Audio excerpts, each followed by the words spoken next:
Alta meeting. But I want to record tonight and try to record every night from here on. And the first thing we're going to do is introduce ourselves. And I'm going to introduce myself first. And I'm Michael Bowes. I'm Executive Director of the Association for the Wolf Lake Initiative. And then I'll go to Steve. You want to introduce yourself? Sure. Yeah. Good good evening, everyone. I'm Stephen Bell. I'm the Center Director at Big Marsh Park. I've been with the Park District I'm actually in my 5th year now. I'm originally from the East Coast, from Rhode Island. I moved here about 25 years ago to go to school, and I've had the pleasure of working or being involved in a lot of really fun and exciting projects in Chicago. Some of them have been with museums, some of them have been not-for-profit, some of them have been for-profit. I worked with the community colleges. It's an organization called IGEN, the Illinois Green Economy Network, and that's working with all of the community colleges across the state. And the focus of that was to help them both green their campuses, their infrastructure. But I think more, for me anyway, what was more exciting was helping to develop and find pathways into green careers. I'm really excited to be at the Park District, and I really love the new environmental center, and I'm excited that Joelle and I have the opportunity to welcome all of you and to welcome folks from our local Southeast side communities into the center and to some of the other spaces that we'll talk about in just a little bit.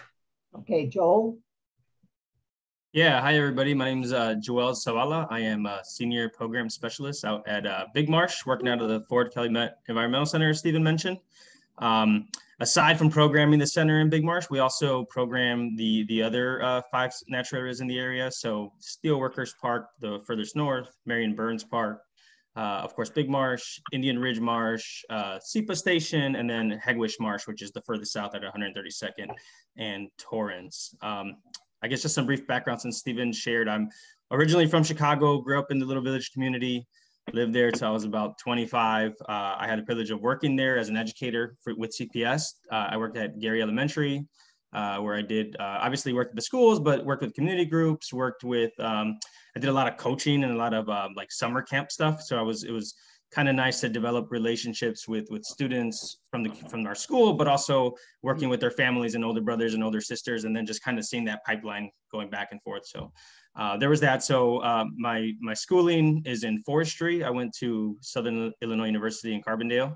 I studied forestry there. So that's kind of how I ended up with the Park District, where I was able to combine both my kind of love for forestry and outdoors and environmental education and mesh that with my experience with coaching and being an educator in the classroom, and kind of get to bring it all together and do it in a more informal setting, I guess. But yeah, I echo a lot of what Stephen says.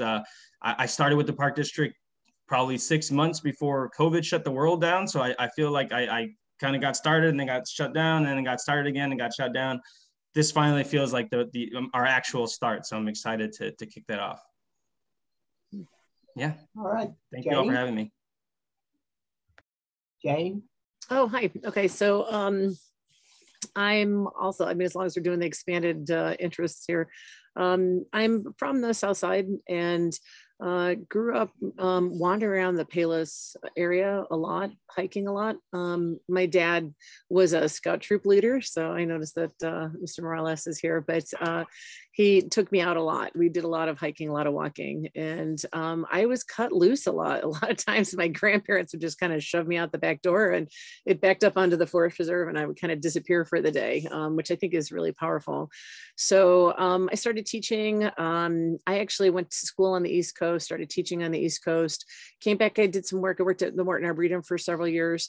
So I have a background that's kind of heavy in like botany and horticulture, but was teaching teaching out east for several years, came back to the Chicago area, started working on my master's. I've been teaching in the area off and on, took time off to do the mommy thing. And during that time, I started up a bike club, and my kids' bike club, I would take out every Friday night for year round for, I can't even tell you how many years.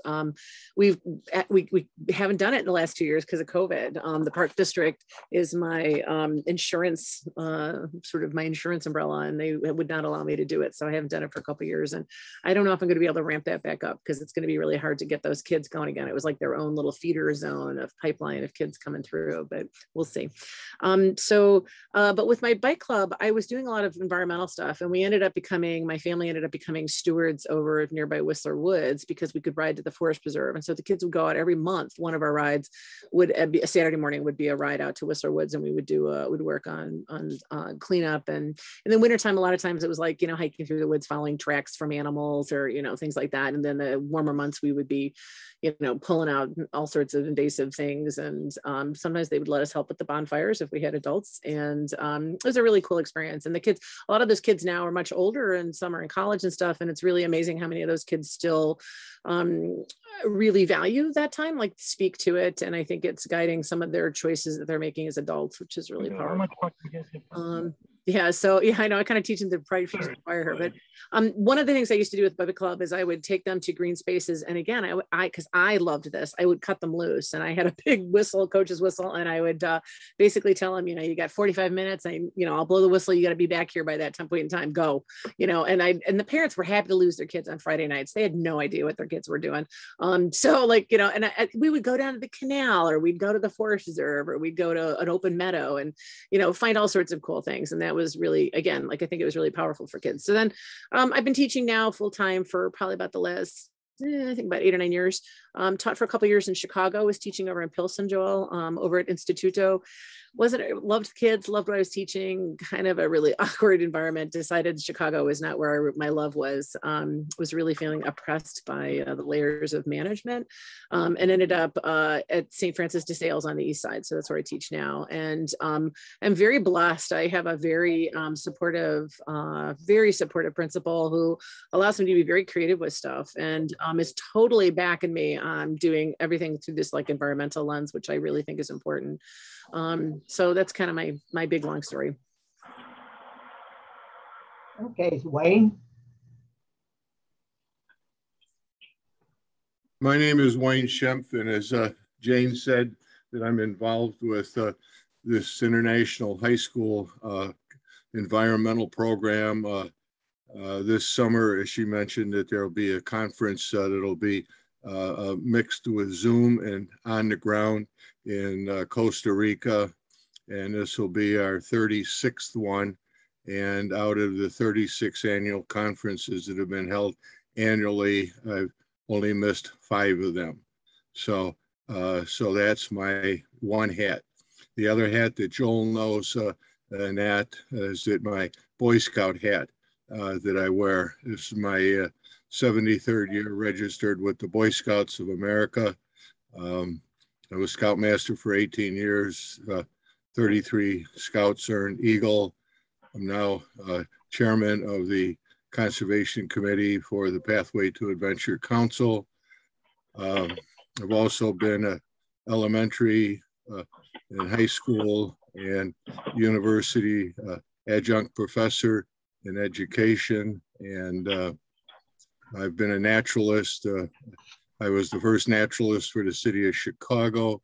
I opened up the North Park Village Nature Center. Then I went on to become the first ranger at the Indiana Dunes National Lakeshore. And then I was the first chief naturalist for the state of Illinois.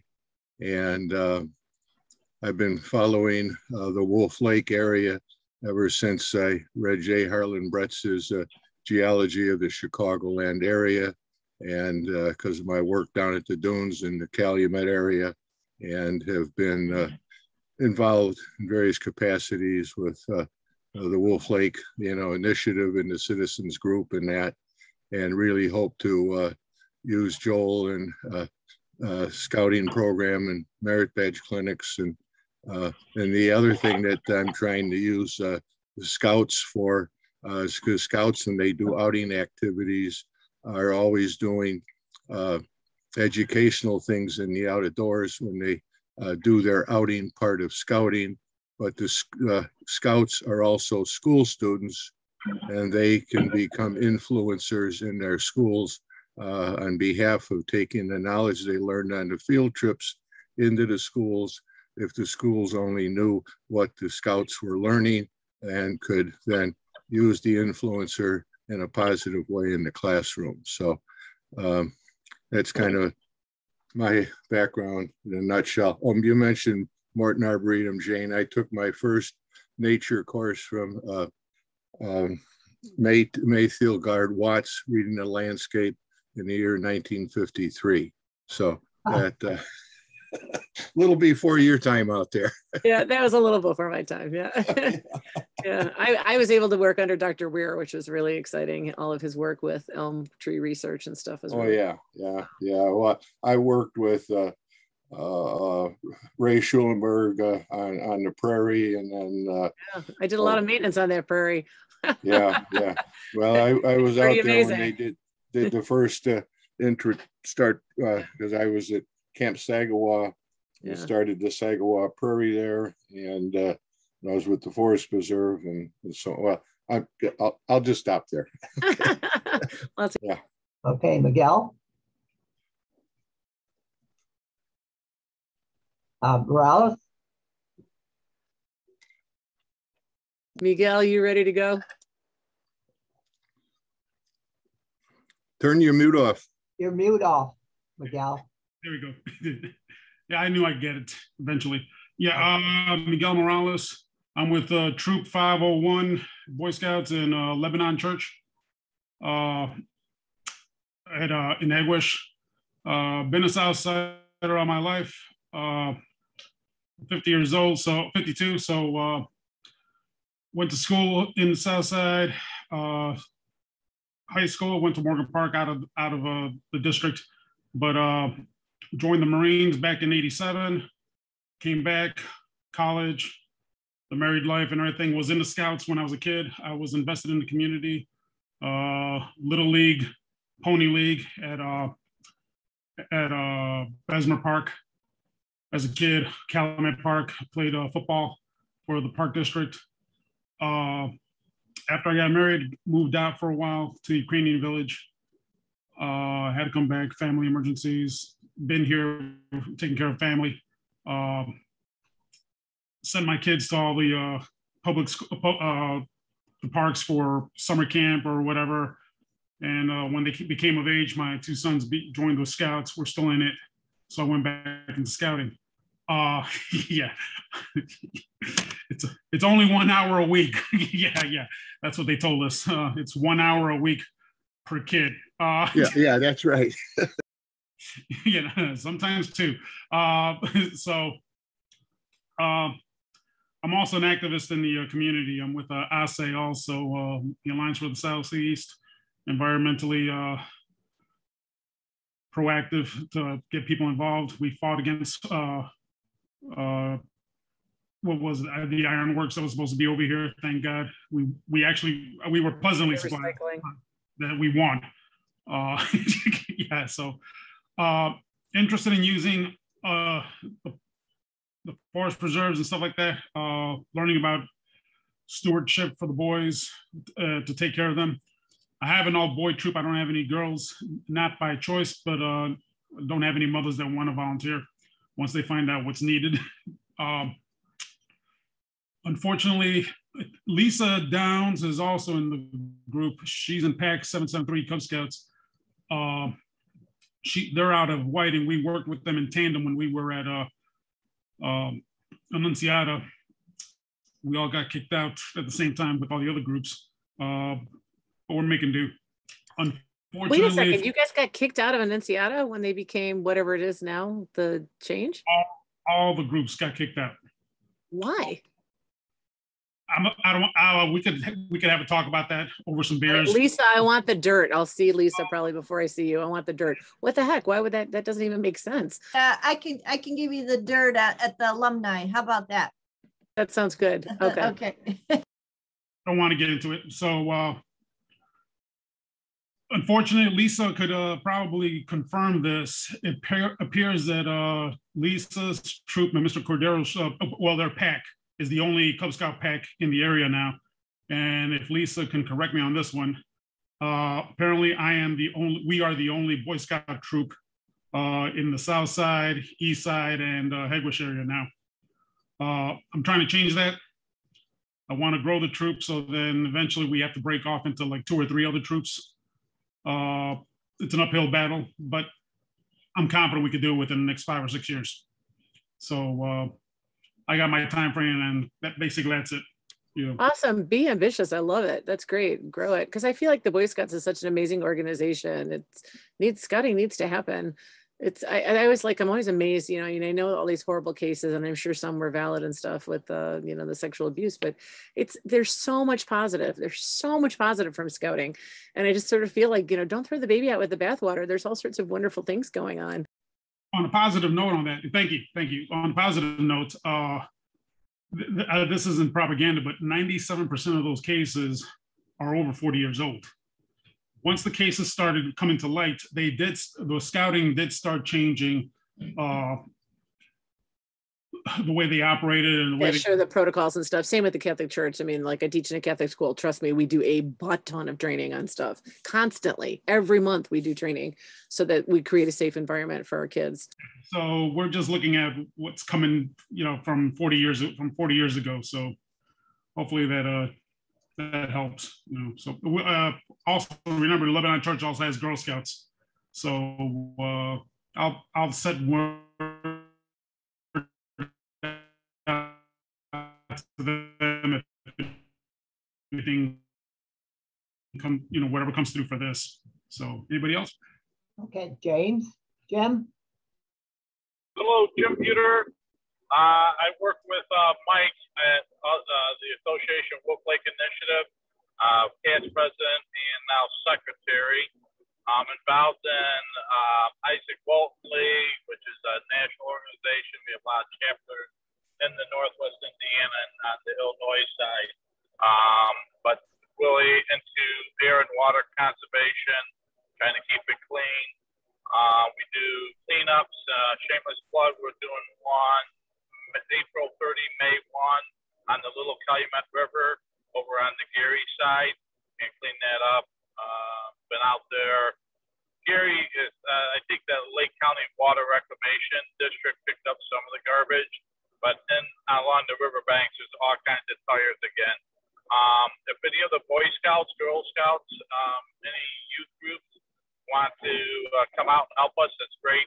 We give them a continental breakfast Saturday and Sunday, and we give them free lunch both days. Hopefully it doesn't rain. We get out there and we clean up that whole shores. If you want to see eagles, you can get back there. We have keys to the fence, the gates they put up there, and we can get people back. You can, get too close to them, but on the other side of the river. But what else am I involved in? Do you have a date? Is there a particular date you're doing this? Yeah, April 30, May 1. So the last weekend, last Saturday of April, the first Sunday of May. A week after Earth Day, figured we do Earth Day. We did our Griffith chapter, the local chapter of Isaac Walton League that I'm part of. They do Earth Day that Saturday, that weekend. So, but we got to reach out to the community. We also do a lot of education for kids on the conservation side. We also have some chapters. We have archery shoots, and we actually have fishing. We have a butterfly garden on our premise. So we do a lot of stuff with, like I said, with the water, especially water conservation out there. So but that's where I'm at. Okay, can I interrupt, James? Can you put your email in the chat so that we can contact you? Okay, yeah, no problem. James, if you could send us like some, flyers or brochures or something. I mean, I'm happy to push this out to my kids too and their families if you're willing to take, random people. Yeah, so. no problem. send a request. My email address is real easy. It's Junior Buiter, JRBUITER. That's Bravo, Umbrella, Ice, Tom, Edward. E is in Edward, R is in Robert, at gmail.com. We also do have a Facebook. I have to see the webmaster tomorrow night. I'll have her start updating the information on and it's a little Calumet River cleanup. You can actually hit it through Griffith Isaac Walton League Chapter 2 on Facebook. So several ways, but we'll get a brochure up there.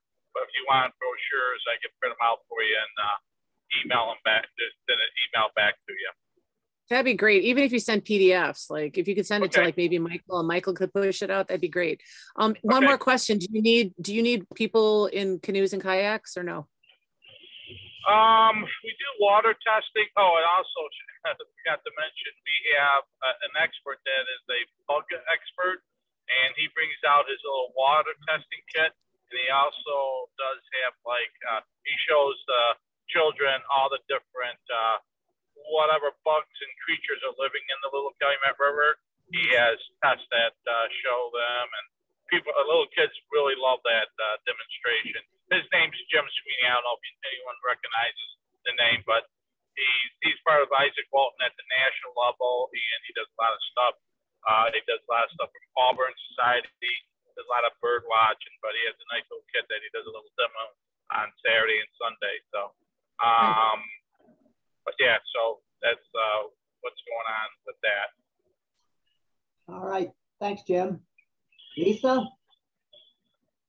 Yep, I'm Lisa Soa Downs. I'm here today representing Cub Scout Pack 773. I've been involved with them for probably 20 something years, from when my son was a Tiger. And then my next son became, was involved in scouting, and then they all aged out and I stayed with the pack. We have probably close to 30 kids in our pack. 7 per den, from all areas, from Hegewisch, East Side, Whiting, Vets Park, Hammond, and one from Cedar Lake, comes all the way from Cedar Lake, Indiana. And our program, we really try to balance everything between community involvement and getting out, hiking once a month. Just this past Sunday, we were out at Bailey Homestead at Shelburne Farms and doing a hike there. At the end of the month, we're going to be out at the Indiana Dunes. So that's a big part of our program, is a hike once a month, and a lot of really trying to make them aware of what's available here in our area, going to Sand Ridge and Indian Ridge and Big Marsh and all of those things. So I don't want to take up any more time of, the presenters. So I'm anxious to hear. So thanks. Okay, thanks everybody. Joel and Stephen, you ready to go? Yeah, let me get this going here. Can everybody see that all right? There you go. All right, I'm gonna go ahead and take the camera off me so you can focus on this little slide presentation that Joel put together. So yeah, happy Tuesday, everyone. I've already done my introduction, so I think that we're just going to jump right into it. Joel, if you don't mind going to the next slide. Joel and I are part of the ECE team, or the Environmental Conservation and Engagement team. And these are the women and the men who are responsible for remediating and restoring the natural areas of the Park District across the entire city, and then also the outdoor environmental education team. So together, on the one hand, we're creating healthy and robust landscapes based on best management practices for restoration, of course, using native species and fire and all that other good stuff. And then hand in hand, working to connect these spaces, those natural spaces, with the Chicagoland communities, so that they become community assets. So one of, this whole vision around these natural sites is they're not just spaces for flora and fauna, but they're spaces for people to engage and connect in. Folded into these community connections are many of the what I would say are the less at least now, less traditional, more outdoor Chicago Park District recreational activities. So instead of things like baseball and soccer and gymnastics and what you would find at a typical field house, we've been calling, and celebrating and actively pursuing and offering what we've termed eco-rec activities. And these are outdoor recreational pursuits that encourage park patrons to get outside and engage with and connect with nature. So these are all the things like probably the things that a lot of us, no slight intended, Joelle grew up with, like things like camping and paddling and climbing and fishing and all of those great things that I think, many of us grew up with. Maybe not. I guess I'm thinking maybe they weren't offered in a consistent manner through the park district, but all of those great things. Central, if you go to the next slide, Joelle, please. The central to our EC team are the 3 nature or environmental centers that are located in each of the regions of Chicago. And again, as most of you probably know, those 3 centers, those 3 regions, it follows our park district staffing and operational structures, that division between north, central, and south. Each of these 3 centers, they have very different looks and feels and histories. And in some cases, their programming is very different depending on their core constituency. But the intent is that these 3 centers offer some level of consistent programming across the 3 brick and mortar buildings, and that consistency reflects our collective vision and mission around that ECE team, both the environmental education and the restoration and remediation. If you go on to the next slide, please, Joelle. Joelle and I, as you know, are on the south side and our south region. I'll try to make these pieces pretty quick because I feel like we've covered some of this in past presentations. South region at Big Marsh, we've recently completed the Ford Calumet Environmental Center. The center, as some of you know, including Michael, has, it's literally been in the works for decades. And it's very quickly becoming, in most cases, a welcome asset. The FSFC EC is just shy of 10,000 square feet. It's a LEED certified green building. It's bird safe.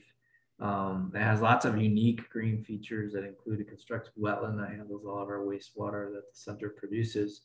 The FCEC at Big Marsh is seen as, for us, when we're talking through all of this, it's seen as the hub for our ECE team on the southeast side, and it also includes the nine, which also includes the 9 natural areas on the southeast side, which we've talked about in the past, and Joelle mentioned, but the 5 that we primarily focus on are Big Marsh and Hegewisch, Indian Ridge, Marion Burns, and Steelworkers Park. But then there's a couple others that we may do a little bit more programming in the future. I'd love to learn more about the Marion Burns Center. I go past that all the time, and I've never been in it. Like, I ride my bike over the bridge, or I drive over the bridge and I see it. I'm like, where do you go for it? What is it about? I don't know. Yeah, Jana, sounds like we need to set up a time for you to come visit, and I'll download all of this information, and we can figure out how we can set up some avenues where we get to explore those spaces. Yeah, it's beautiful in there. It's absolutely gorgeous. It's a great asset. And then just, I guess, lastly, I would just say that for the past few years with COVID and limited resources, we've really focused primarily on Big Marsh and Steelworkers Park, which with just the 2 of us, with Joelle and I, is quite a big bite. But we see with COVID seeming to recede, and more focus being put on the southeast side in these sites, that I think that those resources will be coming to us fairly quickly, and we'll be able to meet that demand. So, and then I don't know what the next slide is, Joelle, but it might be walking into the website. Is that correct? No, it's the bike park. Yeah, and I could finish a few things up here, Stephen. Yeah. Okay. Yeah. Yeah, so just to kind of pack on what Stephen was saying, especially talking about like most of our programming happening out of Big Marsh Park and Steelworkers Park. So Big Marsh Park, I'm just gonna go back here one. Sorry about that. So here, this is just an aerial of Big Marsh. We're kind of facing northeast here. So this being the center, this here being Stony. I don't know if you all can see my cursor, but it's an aerial view looking over the northeast side of the park. So this is really going to act as our hub, especially with the center there. Our hope is that when people kind of find us, that they'd come to the center, they'll learn not only about Big Marsh, but the rest of the region, the history, the historical context, the natural context, all the environmental justice movement that's happening in the area, and would be kind of inspired and motivated to branch out and go to all the other southeast side sites, but also, you know, the rest of the Calumet.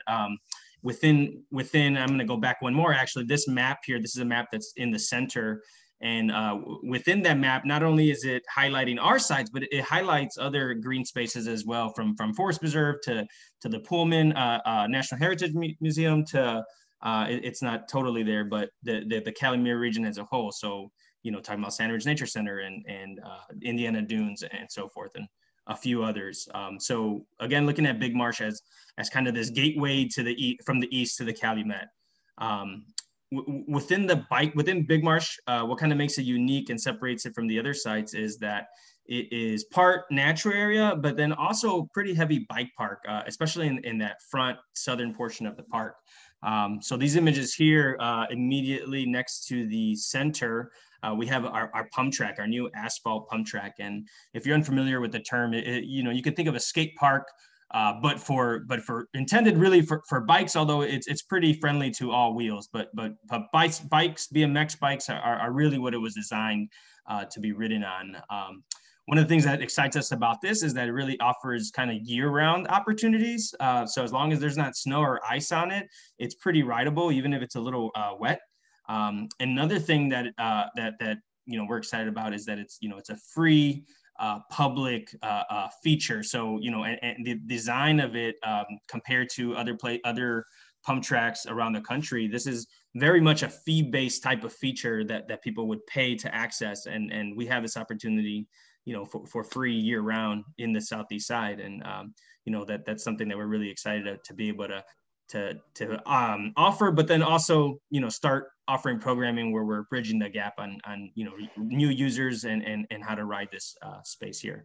Aside from the pump track, we also have you know, miles of mountain bike single track, or these dirt track features. Gene, I know you mentioned Palos. Palos is kind of the other area where we're going to do this mountain biking is very popular. So, you know, again, we're offering this opportunity here in the southeast side as well, where the single track, and it's called single track because it's just one directional path that goes throughout kind of savanna and prairie habitats in the marsh. And it kind of features a series of rollers and berms and these kind of dirt paths. And, you know, it very much becomes choose your own adventure. And then on the kind of like higher skill level, I should say, there is the jump line, which is one of the original jump features or bike features in the park. And here's where you get into definitely more technical riding. As you can see here, there's a gap from where you leave the ramp and where you land. I think one of the nice things is that the park has kind of option for everybody, where you can go to the pump track, really practice your skills, take them to the single track, you know, really get them down packed, and then eventually work your way up to those jump lines if you so, you know, dare so, I would say. Yeah, that's me on those jump lines. That's right. You know, a lot of this stuff is a lot more, I mean, like a lot of things, right? They look intimidating and maybe a little overwhelming at first, but you know, once you try it and you have someone kind of walking you through it, like some of the programming that we offer, it makes it a lot more approachable and fun, really. And the kind of new addition, and it's not pictured here, but if you're familiar with Big Marsh, you know, Big Marsh really, it's a 300-acre plot, or 300-acre natural area, but really only the southern portion was accessible to us. And there were some kind of gravel trails, but as part of this OSLAD grant that we've got just past year, we are getting a whole series of asphalt trail put in that's going to circumvent the entire park. including a bridge that would go over the marsh to kind of complete that circle. And aside from making it more accessible for, for someone in a wheelchair, or just, someone wants to skateboard or rollerblade, going back to bikes, it really offers that kind of very beginner level way to appreciate the bike park for someone who's maybe not ready for the pump track or dirt features. Yeah, that's awesome. I'm so glad to hear that you're getting that, because I've brought kids there, groups of kids before COVID when we were doing field trips like that. And it was, it was hard. We were navigating through all the buckthorn and, all the kind of crap that's along the edge of the marsh trying to get to the wetlands. And, they were doing a ton of restoration work. Please, I'm not at all judging, but, it just, I'm glad they're doing something that makes it a little more accessible, and they're thinking about that for the long-term management. And with that, Jane, we still intend to have these kind of, walking paths or mulch paths through some of our kind of woodland area. And, some of that is through buckthorn, but, I always argue that, as going to school for forestry, when I went to Big Marsh, your immediate school textbook is get rid of all invasives. And although that is very much so, I've come to accept more of a replacement type of approach. And I say that because if I were to snap my fingers and get rid of all the buckthorn, when I take students in for programming, especially students who aren't maybe familiar with the outdoors, they're not, if I'm taking them through a buckthorn grove, to them, they're in the forest. They're not saying, oh my gosh, what is this invasive, horrible sight. Now, I do take that opportunity to make it a teaching moment and talk about invasives and biodiversity and, all that kind of good stuff as well. But it's more of a replacement and education approach, at least from my end on the programming side. Yeah, no, Joel, you did a great job. You actually took my kids around, and I mean, I was going to say, I remember when you came, I do. Yeah, and it was, it was very interesting. There was a lot of wildlife. I mean, we got to engage a lot of wildlife, even just the toads, finding the toads, and they wouldn't have been there if we hadn't had the sort of the buckthorn canopy. So, I mean, I agree with you. I totally agree. I mean, I'd much rather have some green space, really foresty green space to provide that sort of option. And then you start weaning in the good stuff, right? Sure. Yeah. No, for sure. So we still very much have, every intention to have those kind of dirt paths or mulch paths. And with the north side opening up, it's very much still under restoration, but it kind of gives us a unique opportunity to start, from the very beginning, start to plan those out.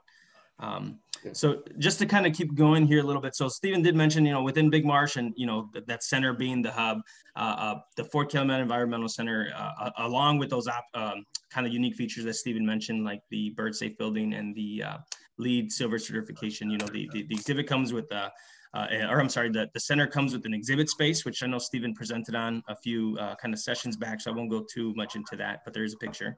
We do have an outfitter space that's kind of on the other side of this image here, which is operated by our Friends of group, our Friends of Big Marsh group.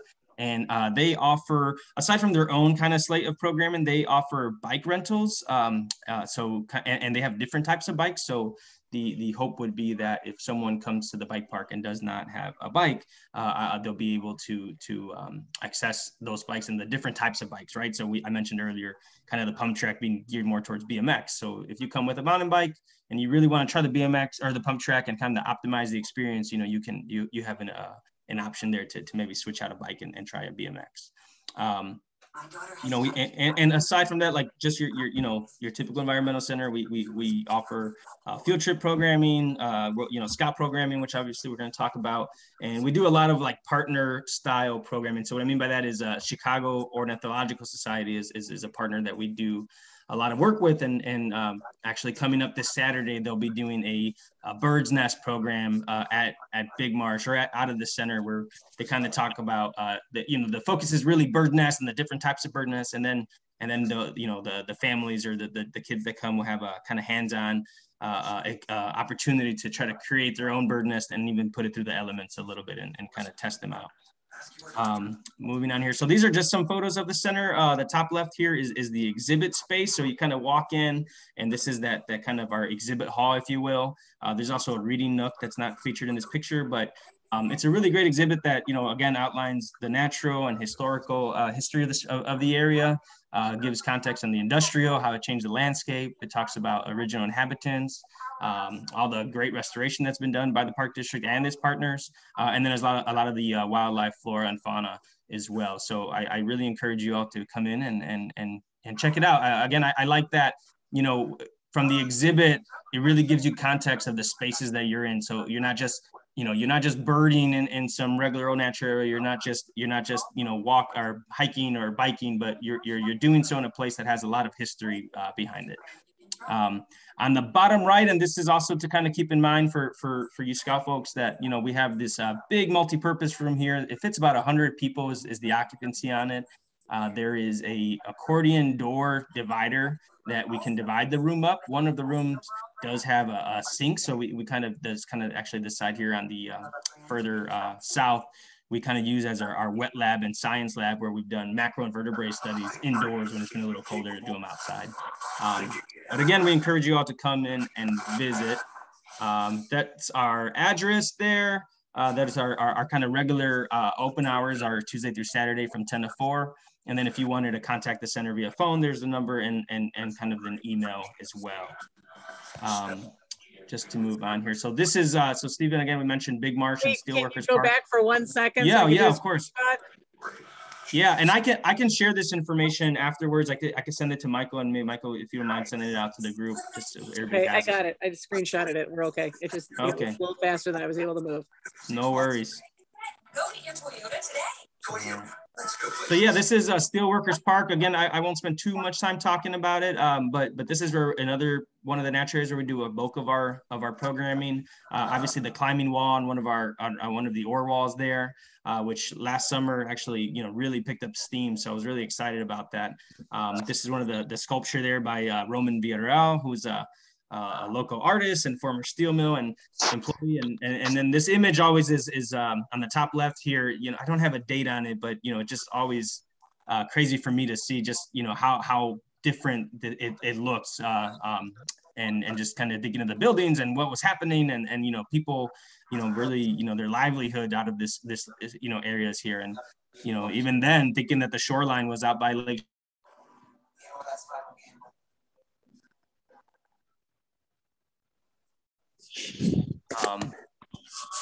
So this is kind of where we get into a little bit more into the Scout component here. So everyone is familiar with the general Chicago Park District website, chicagoparkdistrict.com, where you find information on all the parks and programs. This website though here is geared specifically to those 5 southeast side natural areas that we've been speaking on. It's exciting for us because we're able to manage it. So we're able to kind of control the information that goes on a little better. I get to use it as a platform to promote our program and events. And Jane, this is whenever you need to look up whether you want to come to the center. And if you're curious whether or not there's a holiday that we're open on or not, this would be the place for you to go. Okay. So that website is Chicago SE as in Southeast. So Chicago SE side parks.com. This isn't interactive, but you can find information on all our parks, which I have on the next slide. Those eco-recreational opportunities that Stephen was talking about and where you could do them.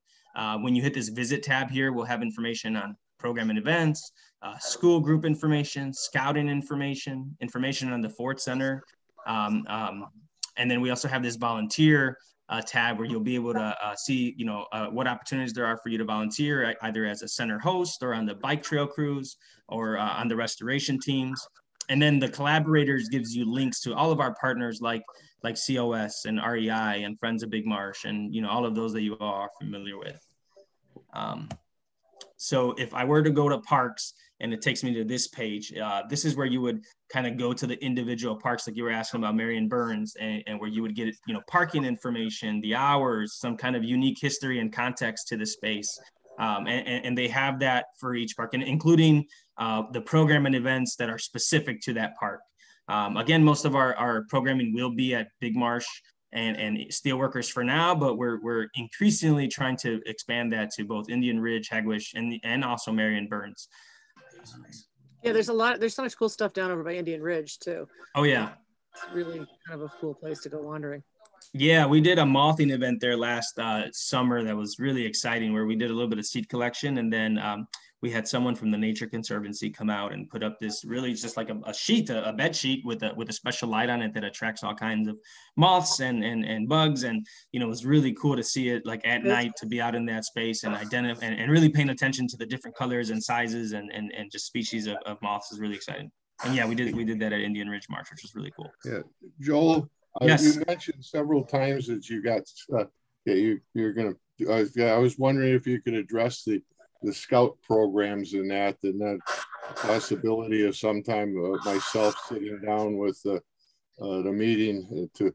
Because Joel, I remember freezing my butt off in the old trailer when I made it down there the first time. We've upgraded from the trailer since we last spoke, Wayne. I hope you blew that thing up, but no, it's we still kept it. It has sentimental value. We kept it. It's in the back. Good. Okay.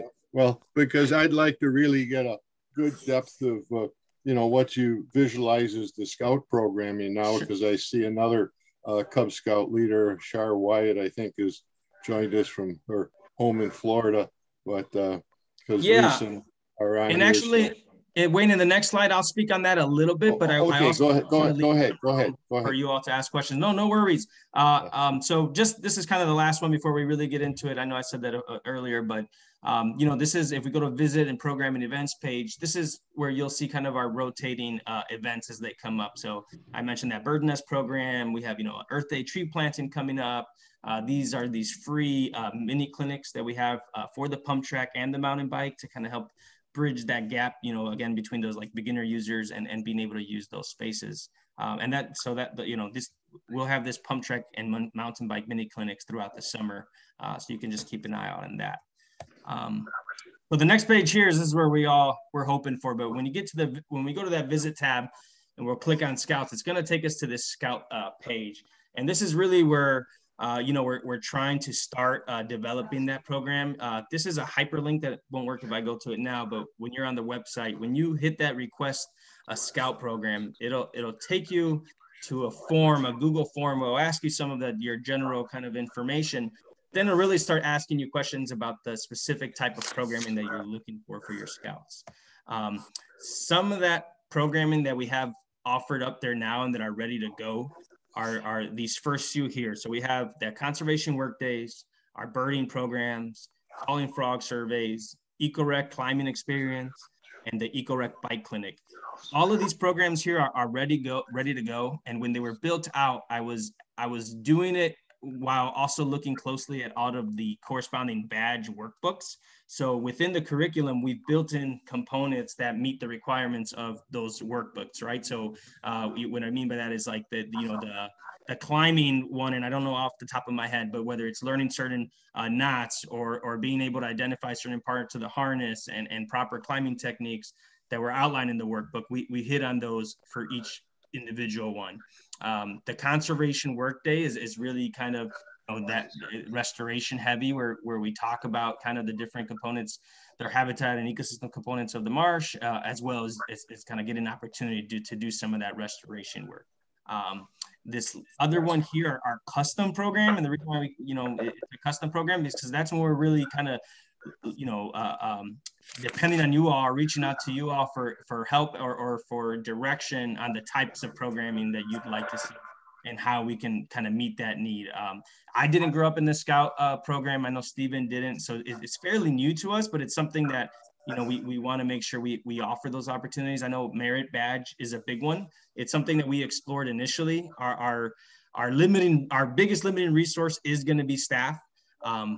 So working together to kind of meet those needs, whether it's providing the space or actually being merit badge, counselors, is something that we want to work towards. But aside from that, if it's a bonfire or if it's a camping type of custom program, whatever those are, that really gives us that opportunity to work with a troop leader or scout leader to design a program that best meets the needs of that scout group. Another one here we have is our scout event space. I mentioned that multi-purpose room that we have. For the indoor spaces, we've already had a few Girl Scout troops go in there and use it. And then as well as the outdoor space, Marion Burns specifically has a large gravel parking lot that is gated, but we have access to open it for these kind of larger scale programs. So if the Scouts wanted to host, whatever type of program that made sense there, we would be able to open up those gates and allow that or make that parking available there. And then, Eagle Scout project opportunities. We work a lot with Jeff Edstrom, who sent us about 4 or 5 Eagle Scouts already who have been interested in doing projects there. And I'll speak on that on the next slide a little bit. But the last thing I wanted to mention is again, our public park district programming, that is going to always be open to all public, members of the public. So whether they're Scout or not Scout, those are great opportunities for anybody to take advantage of. Does anyone have any questions before I kind of keep going here? Or Stephen, if there's anything to add? Yeah, Joel, I'd like to, sometime meet with you and possibly any representatives from the other two facilities in that, in order to sharpen up that Scout offering program to more specifically meet identifiable needs for maybe a newer or not as involved leader, but interested leader in that, and to give more specific sequential Cub Scout type of activities, the scouting service, which then grows into our distinguished conservation service award and so on like that. So there's more identifiable offerings there to the actual needs of the units and everything.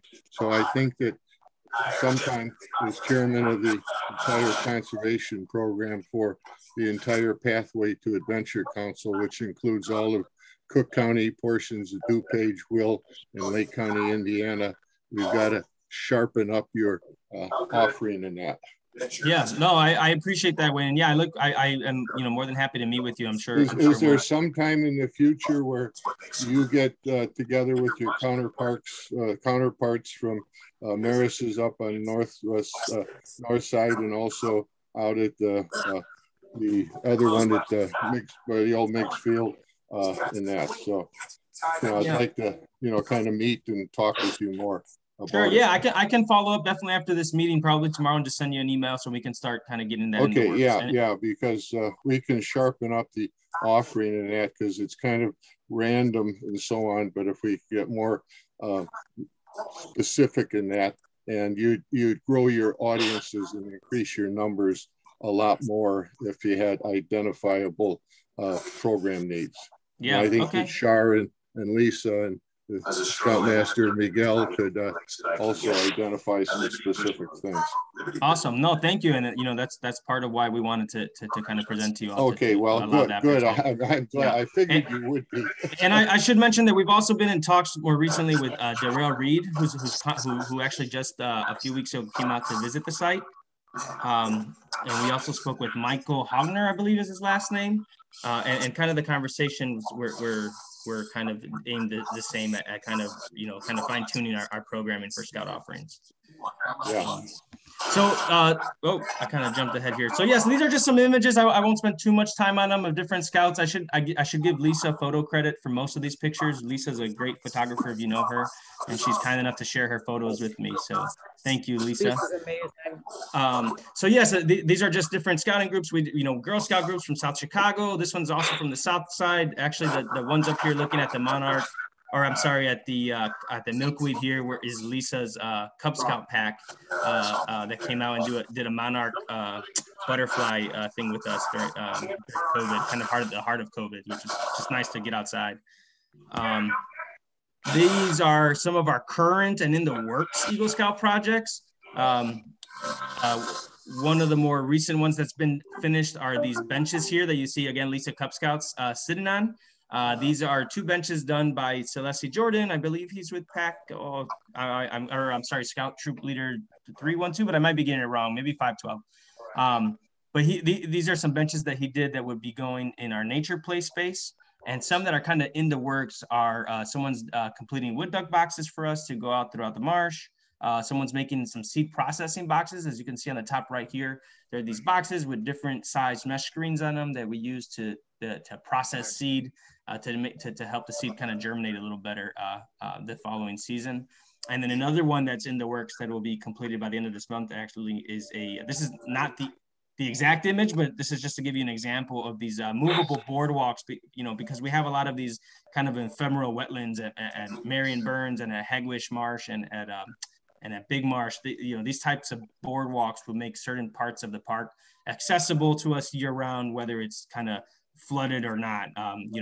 With programming wise, we would use these for our calling frog surveys to kind of run a transect along some of our wetland areas to listen out for frogs, as well as doing some of our urban astronomy at some of our kind of darker places in the park. This is a public program. It's geared more towards the younger ones, but it mirrors somewhat the Scout Patch program, and that's our Southeast Side Junior Explorers. If you're familiar with the National Park Junior Rangers, it's very much so that way. It's broken down into 5 sections. So we have our naturalist, our adventurer, our athlete, creator, and historian. And each one of these is kind of a series of self-guided programs that are designed to be engaged with the actual spaces in the Southeast Side. So there's questions specific to Big Marsh or questions specific to Hegewisch Marsh and so on. And kind of a neat thing that goes with it is that after upon completion of each section, you'd get the corresponding patch that goes with it. And once you finish all 5, you get kind of that larger Southeast Side Junior Explorer patch. And along with that, we have this supplemental kind of Explorer kit where you can come out to the center and pick up a kit where it'll come with binoculars and measuring tapes and flashlights, and they're not needed to complete each packet, but they kind of help supplement that experience. And again, this isn't specifically for Scout groups, but it's just another kind of, some of the Girl Scout groups have come and they've actually done portions of the naturalist section. So they've been able to use it for their programming. Again, you can find information on this on that website that we kept mentioning. And then this is a more this is a project that we are currently in that's in the works. This was really designed and intended for Scout groups to be able to participate and kind of showcase some of their handiwork at Big Marsh. I always like to frame it as kind of when you go to Brookfield Zoo and you see all the different trees that are decorated by the different Scout groups. We wanted to offer a fairy house village at Big Marsh. So last year, the natural areas, and I'll play this video just so you can see it. I don't have sound on it. It was of a newscast that they did last year. So last year, across the different natural areas in the city, different stewards and their families came together to build these fairy homes. And at the end of the summer, they brought them all to Big Marsh, culminating in this Big Marsh Village, which was very successful. We had a lot of families who were really excited about it. So we kind of wanted to recreate that and offer it specifically to Scout groups. This is something that is a free program that we're offering. You can pick up a CPD provided starter kit, which is think of like a wood birdhouse box to kind of get you started. It'll come with a $25 gift card to kind of help cover some of the cost of materials. And then on June 18th, we'll have this installation day / summer solstice family day that would be open to the public. So it'll be the kind of first opportunity for not only the Scouts to come and install their work and have everyone else see it and showcase it, but also for members of the community and families to come and kind of enjoy not only the village, but a day full of programming as well. And then they'll be on display throughout the summer up until October 29th, I believe is the date that we have there. This is just a few images of some families that were coming out. This was an actual little girl who dressed up as a fairy and came out to see the village. This is a brother and sister who came out, and this is kind of a close-up of the fairy house that was designed for Big Marsh. We're saying this to Scouts because we really wanted to kind of break the narrative of fairy, being specifically a girl gender type of approach. So, we've created these series of videos that try to kind of change the narrative and kind of plant the seed of thinking of fairies as just kind of these mythical creatures, kind of magical. Jane, I know you mentioned there's something being magical in the woods, and I totally agree. So, we think fairy and sometimes it looks like this little girl with wings here, but, to someone else, it could be this kind of one-eyed, troll guarding a bridge somewhere, right? So just kind of giving Scout troops an opportunity to be creative and use their imagination, and also kind of put some, design and build elements into it as well. Now we've got to do some troll feed or something in the middle of the yeah. So actually where the little girl's looking at, it's kind of hard to see, but it's actually, they did a chocolate factory was their fairy house, right? So some of the proposals that we've gotten already are like, someone is going to design a fairy house that's very specific to like a scout kind of round table or a scout bonfire type of approach. So we're really excited to see kind of what scouts groups come back to us with. So on that website, ChicagoSCSideParks.com, when you go to that visit tab and go to Scouts, there's where you'll find more information about the project itself. There's a FAQs, which will really kind of outline the steps needed to participate and give some of that information that I mentioned. And then as well as an intent to participate form where someone would, a troop leader or someone in the troop would be identified as kind of the lead person and would submit that form and would be kind of the communications person as we go out throughout the project. And then the last part that's ongoing, we're waiting for them to be finished, edited, but we have a series of Fairy House, I missed the Y there, Fairy House videos that go through not just explaining the project, some videos that kind of inspire you to think of fairies in a different way, but then also how to put the houses together, or we have someone who teaches you how to make actual like fairy furniture, wood furniture, both kind of a craft with kind of glue and hot glue and tools, but then also thinking of more ephemeral tools like bark and leaves and twigs and whatnot. So really kind of open-ended, and the idea was to really kind of not, no pun intended, put the scouts in a box and just kind of let them think creatively and really rely on the scout leaders to facilitate that discussion. Stephen, is there anything you want to add for the Fairy House Village before I move on there? No, I think you did a really nice job, Joel. It was awesome. Yeah, so that's kind of the end of what I have here, but Wayne, we got into it a little bit, but we wanted to open up this opportunity to not only answer questions, but also get feedback on what you all would like to see more from us, from the center and the other sites, and there's a lot there that we didn't go into, but we'd be here all night probably. But yeah, that is our information there. So Stephen Bell, Center Director, and that is his email there, stephen.bell@chicagoparkdistrict.com. And then I'm here just below it, Joel Zavala, again, joel.zavala@chicagoparkdistrict.com. And that's a nice kind of pretty picture of the center at night there, giving off a nice pretty glow. The wildflowers. Yep. That was such a great presentation. Thank you so much. Thank you. And Joel, I really appreciate all the insights and heads up on that. I do think that new nature center is pretty amazing. And I've been to a couple events there now, and I've been really impressed with how they've been engaging kids. And I loved the whole wet lab setup. I thought that was really cool. Thank you. It was a really neat way for kids to get a very hands-on experience. So thumbs up on that.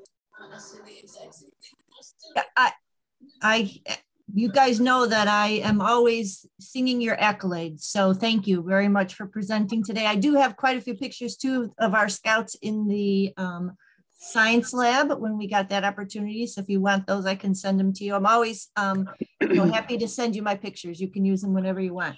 The other thing is our scouts got to see those fairy houses and they really thought they were great. So I'm excited that I'll be able to share this with them because I could see some of our scouts maybe working together to create a scout house. So, yeah, and Lisa, I should say that it is not a requirement that you use the CPD provided kit, right? That's just kind of an opportunity that we offer as kind of a baseline. But if a troop is inspired to really kind of, start from scratch with something new, we are encouraging them to do so. So just want to make sure I noted that as well. Right. I'm envisioning a tent. I think it would be a great, Wayne, I think it would be great if our scouts had something like that with then, somewhere it has where they can see, where to go for information about scouting, and somehow it was their fairy house connected to scouting. So, yeah.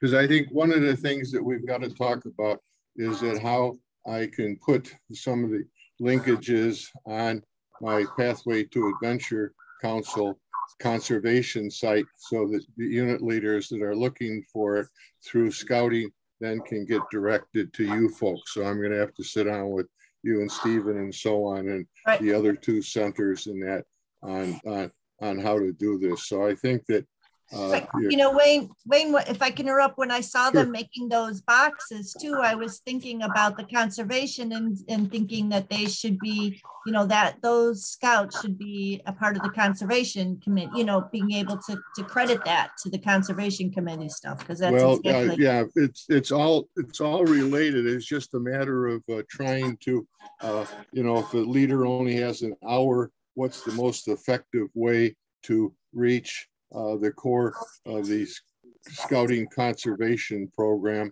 that also not only educates the scout, but then encourages to take it into the classroom.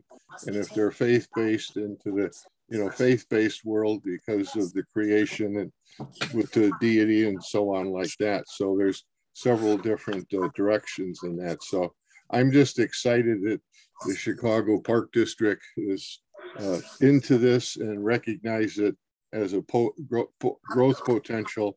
And I think that working with you and Shar that's on here now, maybe Shar can introduce herself since she's a newcomer to the program. So sure, no trouble. Oops. Are you guys hearing me at all? I'm on a phone and also okay, no problem. I'm one of the 5 Cub Scout day camp directors for PTAC, and we're kind of really interested. I know when I had heard from Wayne that there's a big push on the conservation committee. Oh, excuse me. We wanted to possibly bring something for each of our 5 days of camp that could get sort of kickstart some of the stuff that the PACs might be doing if they picked up the information and they got a start on things, or they saw how much fun some of these things can be. So, you know, I'm looking and right now I'm looking at a lot of stuff from the Park District, but on the Southwest side.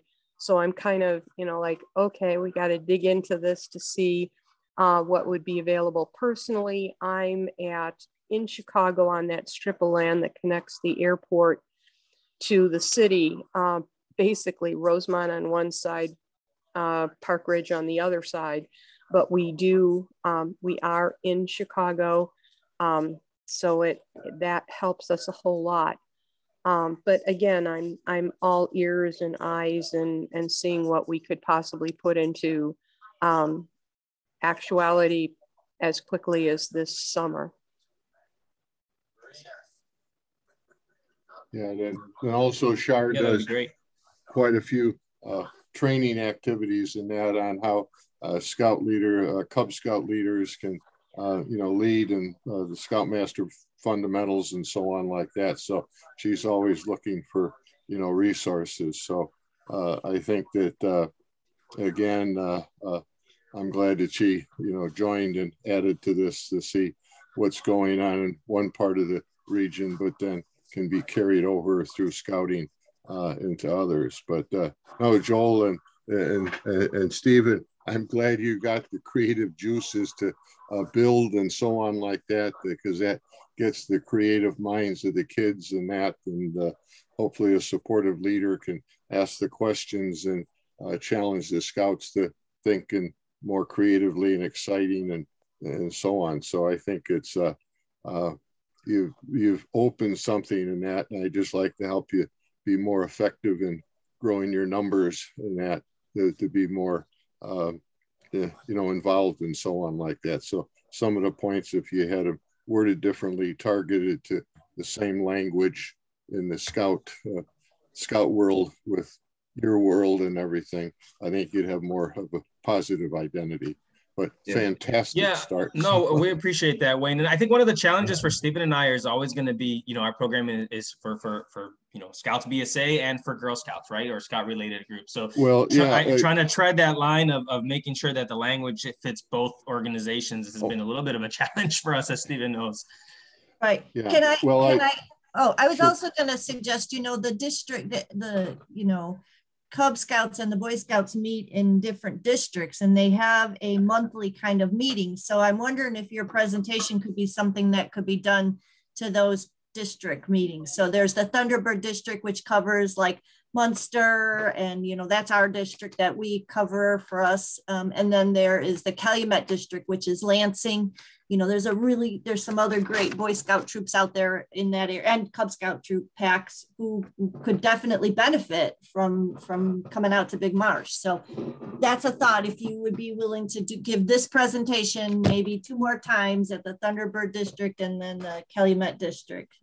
Wayne, is there another district that I'm missing? I don't know. No, I think you got the 2 in your territory, but I'm just thinking of my, council hat that I'd like to, see if there's something most similar definitely. I think there's other scouting program at the other 2 centers that could reach out to the other districts that are in the central part of the city, or central part of the city, and then the north end and so on like that. So I think that.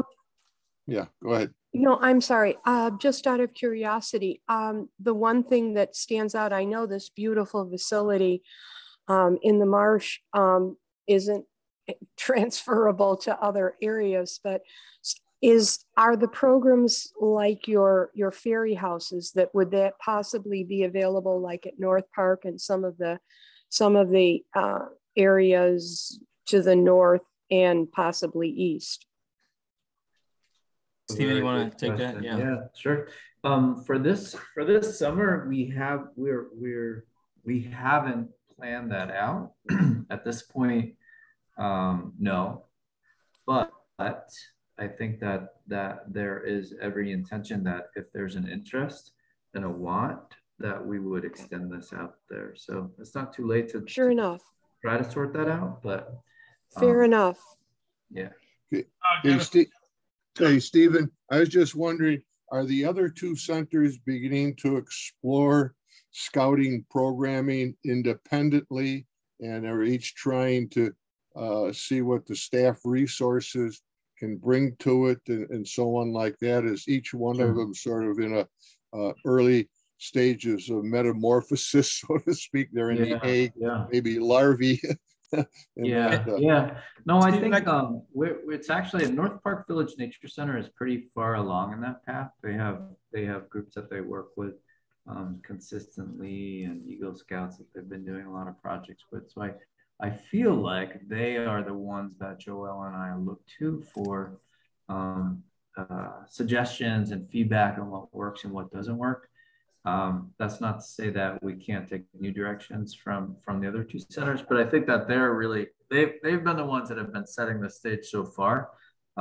Northerly Island has a little bit of a less opportunity to do some of the well, I don't mean this in a bad way, but some of the cool stuff that the North and South region can focus on, just because we have these large outdoor spaces, and I think that we just have a little bit more ability to do some fun stuff there. So, and I would just add, Wayne, that so across the 3 centers, there is going to be some uniformity, especially with pricing and some of those like basic programmings. But then part of what we are trying to pitch is the kind of the individuality or uniqueness of like, take camping. I don't want to get into camping because that opens up a whole other chapter, but we are building out a primitive campsite at Big Marsh, which is still in pretty early development of its stages, right? But Northerly Island is going to offers camping already. So we pitched this as like your experience camping at Northerly Island overlooking the city skyline is going to be amazing and beautiful and very different than your experience camping at Big Marsh Park, looking over the slag meadow with hardly any light pollution at NARC and at night. Yeah. So in many ways we're the same, but also highlighting what our uniqueness is. But I think that nobody inside the conservation committee knows that you can camp at the Northerly Island already. I knew that because I worked a number of years ago with the Park District camping program in its embryonic stages and so on for about the last 15 years or so.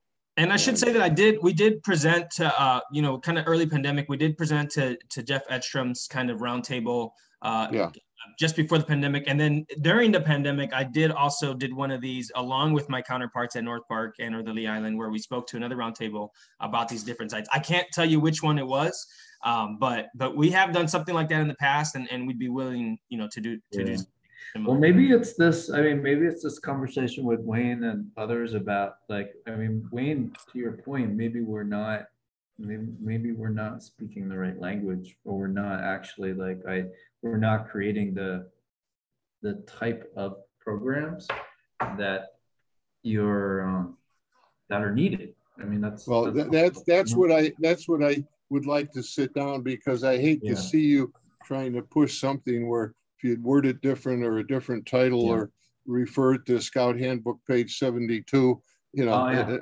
and so on like that, you'd get more action in that. Miguel, did you have a question? I thought I saw you trying to get in there. Yeah, can you hear me? Okay, yeah, we can hear you. Okay, now just real quick. I saw the classroom setting, obviously, with the accordion partition. So technically, Scout troops, packs will be able to camp out and use the meeting area. That's enticing to me, because there are situations where we might have to have a classroom. We'll talk. I do want to sit down and talk with somebody or whatever about merit badges and stuff like that. I happen to be a counselor for 10 merit badges. Oh my gosh. Yeah. So not necessarily your staff might have to do any teaching, but if it's allowed, if it's left to us, we might be able to, that's what I'm thinking about the classroom setting. But anyway. Yeah. All of our spaces, whether outdoor or indoor, you know, there's opportunities where we can facilitate, and then also are looking for opportunities where you all can just kind of take advantage and use those spaces. For sure. Addressing that merit badge, you know, issue and so on, the way that I see it is that the Park District staff and so on would just schedule the use of the space and then we would, the BSA would provide the merit badge counselors. And then we would go ahead and do that. And then also, because of the conservation, Distinguished Conservation Service Award, which is more rigorous than just the Eagle Project, because the Eagle Project, the Scout just plans does something. The Distinguished Conservation Service Award, you have three components. The Scout has to learn with a conservation advisor about a topic, and then the Scout plans to do something about mitigating the issue. And then the third step is the educates others. Okay. And so it's the educate others where Scouting becomes influencers, you know, in the family, in the community, in the school, in the faith institution, and so on.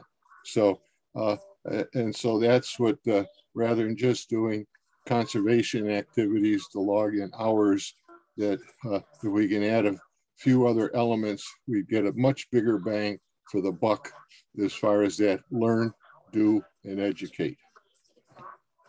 Also, second thing I wanted to bring up about the ferry houses, which I thought was real cool.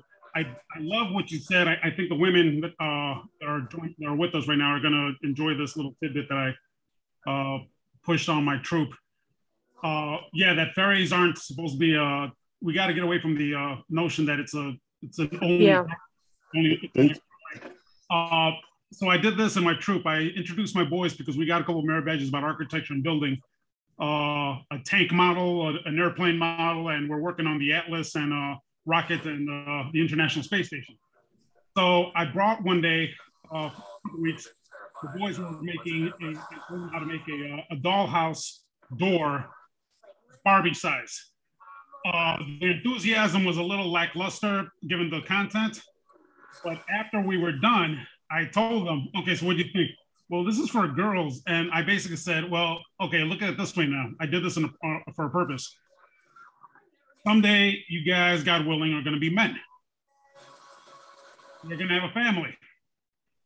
It'll be nice if you had sons, but what are you going to do if you have a daughter and she wants to build something or she wants a dollhouse? You need to know how to build one. And right away, they were like, whoa, you know, like it made sense. And so I said, yeah, that's why you don't knock anything, because it's for girls, because you don't know if you're gonna have to build one of those things for girls for your kid. And it changed their perspective. They were like, oh, okay, that makes sense. Can we still enter the ferry house thing? Yeah. You know, it's going through about mid-April is our deadline. So Miguel, if you go on that ChicagoSEsideParks.com website, you know, you just gotta read the FAQs. We should have the videos up soon, and then just fill out that intent to participate form. And I would also say, you know, a good way that we kind of frame it sometimes too, when I've done this programming with you know, boys who maybe are a little less interested, is, you know, we do a lot of the kind of we have those discussions about like, what are those 7 things that all living organisms need to survive, right? And we start to, you know, soil and sunlight and water and space and air, and we start to narrow it down to really start thinking about kind of like what we need as individuals, what we consider like, what do I need to survive, or what do we need as a home, right? So, you know, think like glamping versus primitive camping, right? And the needs that are there. And you know, again, kind of going back to like when we break out and build our own ferry house, you know, who's putting in their little leaf TV or who's not, right? Who's just sleeping on a bark hammock. So it's interesting to see that come together. And I've seen the boys be really, you know, just as enthusiastic about it, if not more sometimes. Okay, I'm thinking about like an ogre or a troll theme, but nothing violent, something comical, not plagiarizing, but somewhere along the veins of Shrek, something fun. Yeah. We've talked like, about like this whole idea of a fairy house is what did we say, Joelle? We were saying like, oh, now I'm not even gonna remember, but it was like Hobbit habitat or a fairy house. Hobbit habitat, that would be great. Yeah, it's like, it's that whole gamut of these mythical beings. And I mean, for us, for those 3 centers and the way that we're you know, our mission and our goal, it's really, you know, how do we bridge that gap between, you know, it's all about the stewardship, right? And all of those mythical beings are in many cultures and many forms are considered stewards of the natural environment. And that's kind of, you know, it's kind of a stretch, but that's part of it, is like thinking about, you know, what makes a home, what do we all need to survive, and bridging that gap creatively to start to extend that that understanding and that perception. So Steve, maybe you can answer this question. What if a scout unit or a district in that, say, was more closer to, say, like Washington Park or another park that has wetland and more diversity and so on? Could we do something out of a field house and have the access to the habitats there? Is there some point of contact there? Yeah. Where we could set up a merit badge clinic day of fishing, you know, and so on, out of not necessarily the 3 nature centers, but out of a park district field house. 100%.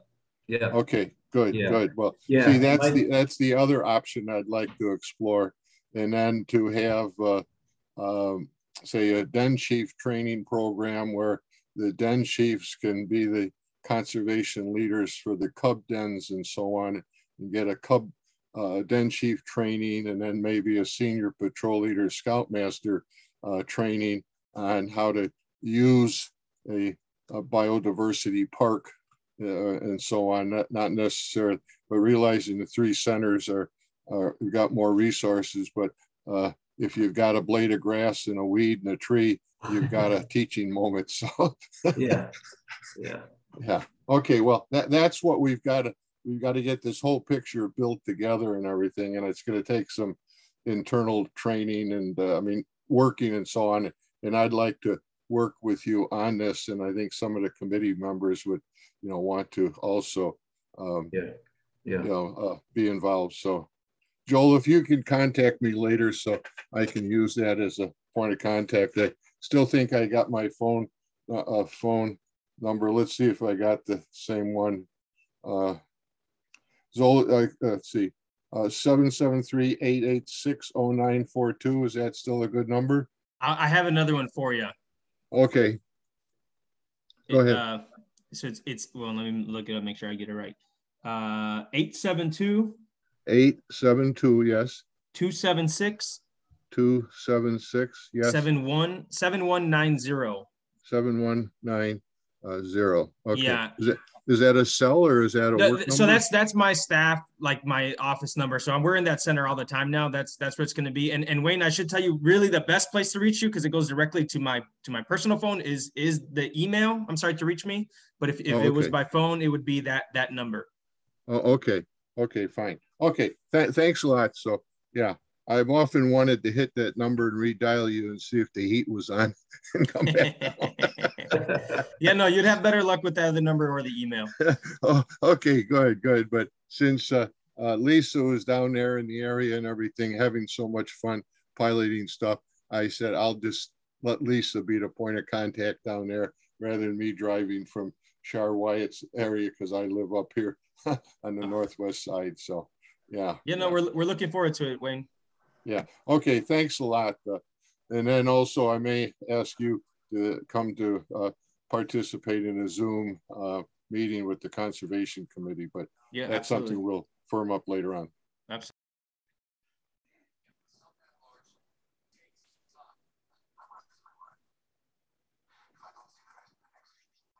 So, Michael, I believe you're on mute, Michael.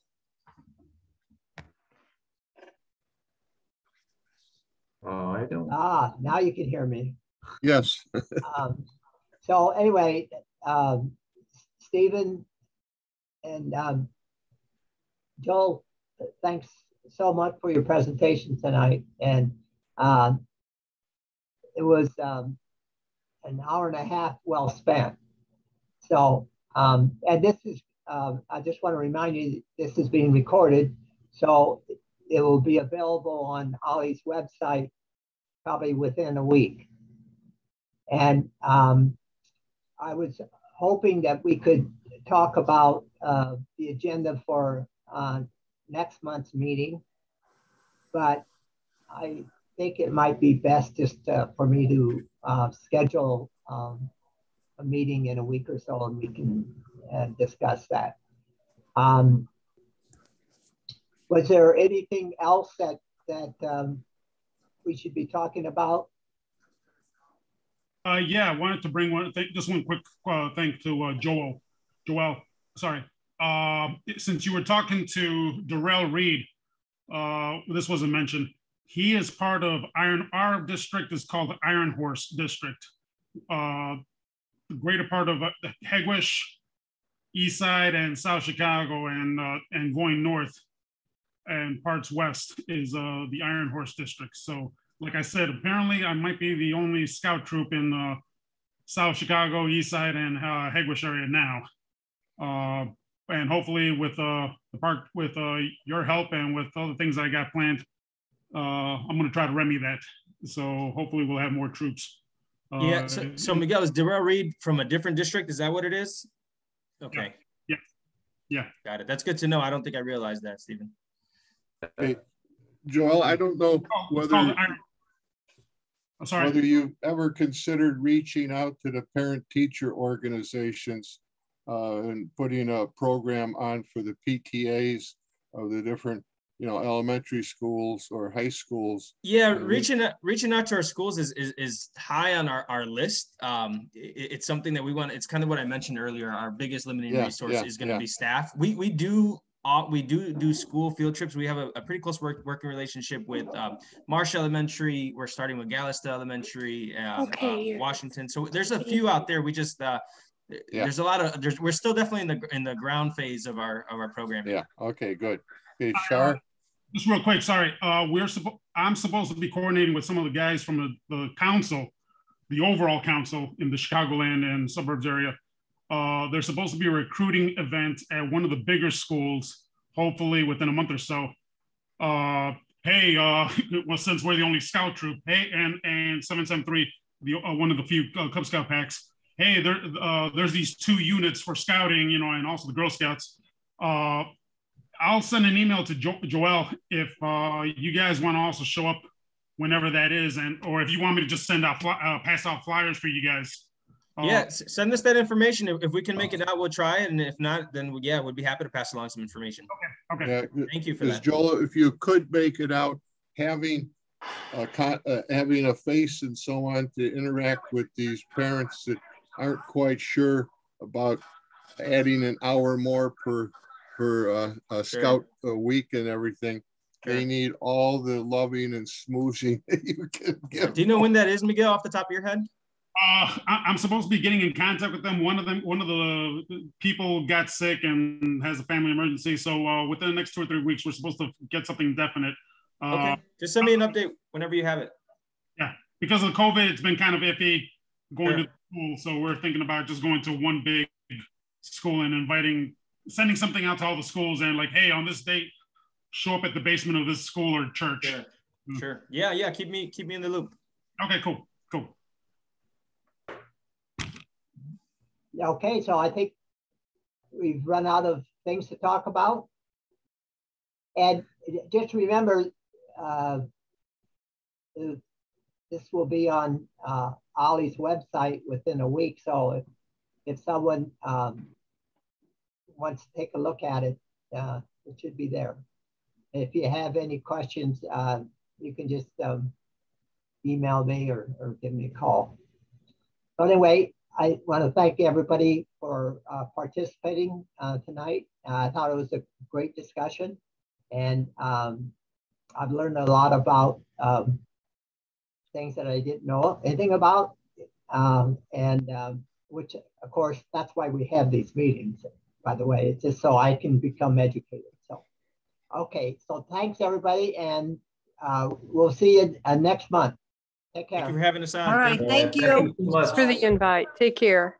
Yeah, thanks, Char, Lisa, and all the scouters that are there. So. Yeah.